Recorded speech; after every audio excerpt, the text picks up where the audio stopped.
To understand love correctly, one must understand that there can't be a devil. Because as long as a person thinks there's a devil, their view of love has to be distorted. It's a given, because their view of God is distorted. So if a person's view of God, the oneness, the all, is distorted, then the person acts, based on that distortion. And we don't want that. We want to act and live in our lives based on reality. And so basically the reality talk that we're having now is about what is love. And I actually talked about this in a previous video. And the thing is love and hate are not opposites. Just like good and bad are not opposites in reality. I mean, what good and bad are is relative components of something.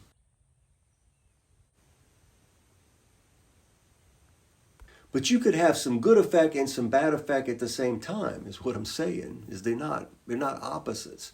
And a lot of other things in our mind, we don't have them really clear, set out. We think they're opposites and they're not. And the reason why is because we were taught there's a devil, and so every good has a bad. But that's not true. Yin and yang isn't that. You reap what you sow isn't that. They're different. You reap what you sow is basically life is a lesson. We're here to learn lessons. So you reap what you sow is you sow a lesson, you reap a lesson. And from that, you decide what your next lesson is going to be. Depending on what you learned. If you didn't learn anything and you do the same thing again, you're going to get the same lesson again. You can think it in terms of daily activities. For instance, you decide upon a job, so you decide to take a job. You take a job, you get involved. Before you know it, that's a daily routine. It's who you are every day. You do that job. It becomes part of you. So in this case, then the lesson learned is something good. You wanted to make a living, so you learned this particular thing and you repeat it every day. It's a good thing. So, and that's why you learned it. It's not, So anyway, getting back to the main point about love and how it's important to recognize that, love is not based on confrontation in any way, but it's based on giving. It's based on sacrifice. And if you, and goodness, sacrifice and goodness. That's the biggest thing about people right now with regard to, and that's this subject too, about what's the opposites. It's an ignorance of reality. Reality is the way I'm describing it. Love isn't the opposite of hate, whereas love has its thing and hate has its thing, and all of these characteristics of mankind, all have degrees to them. It's called the Oxylogical Scale, or a scale, like a temperature scale, and it's believed that from the oneness of God, from the holiness of God without flaw, and it's the fire, and then the light shines out from it. And that light shining out is this oxylogical scale. In other words, there's a degree from being real close to God to being away from God, like light shining away, an oxylogical scale. And then within that oxylogical scale, logic is developed. Mind is developed. And in that mind, feelings are developed as it condenses into the physical form. In other words, the human body.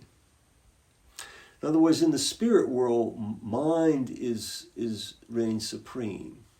In the physical world, mind, after it has gone through the physical process and developed the rhythm, the energies, the frequencies of the physical world, come back with feeling. Imagine like an octave scale. The higher notes would have a certain vibration that would be felt, and the lower notes would have a certain vibration that would be felt. The physical world has more of a lower vibration, more feeling to it, whereas the spirit world has a higher vibration, higher octave, and it's not, you don't feel so much of rumble like a beating drum, but it's a high pitched, just a ring like a bird singing, very high pitched. So it's two octaves coming together from two different viewpoints. A low octave, a high octave, and then the middle octave is the physical world, the combination of the two. It's like a magnet or a battery where you can see all the energy waves, stay within itself. Nothing's lost. It's a field. And the forward motion is life. And of course, that's the mind of God. That's the will of God, life.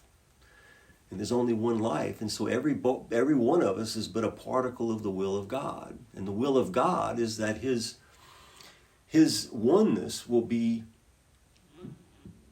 have in its visual field an infinite number of his infinity. In other words,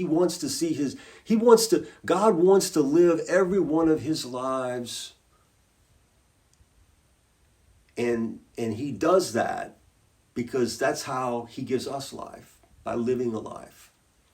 And he can live an infinite number of lives simultaneously in the now. So in God's now we exist, and that's why we're here.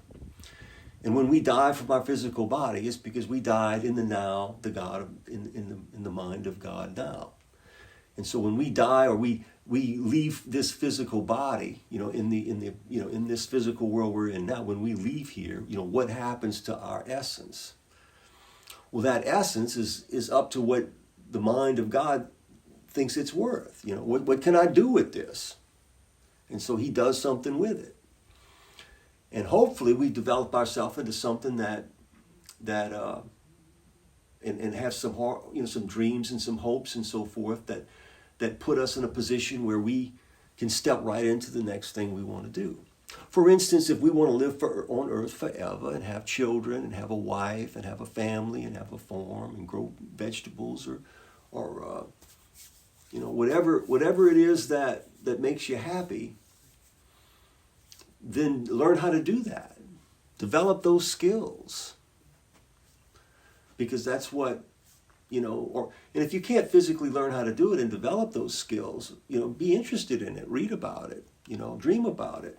And it may be just no more than a dream, because you might be a prisoner in a cell. Your life might be that dreary, but you can dream. Now you may not know what to dream. And so that's why, that's part of the issue is how many rungs up the ladder can you go at a time? You can only go up as high as you can grab onto the next one.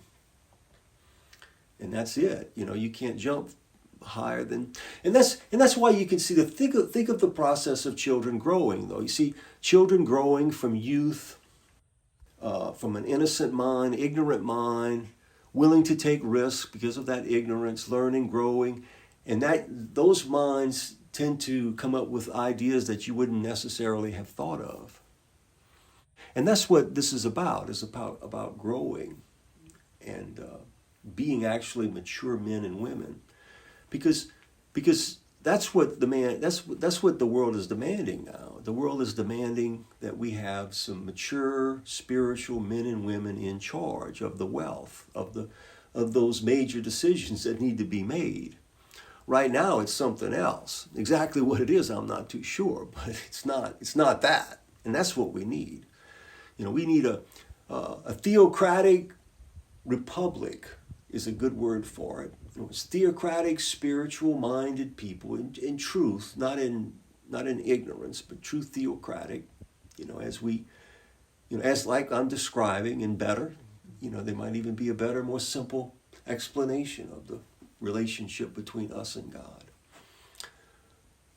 But like Christ, when he died, he continued his consciousness in a higher body. He was resurrected into it. He said that the chosen would be, something similar would happen to them. And if that's true, then there's absolutely no question in the minds of any Christians as to whether there are spirit minds in bodies, angelic creatures that used to be on earth that can take charge of things. There's no question in my mind about it. I think we've made the point, so let's go ahead and stop now. Peace profound.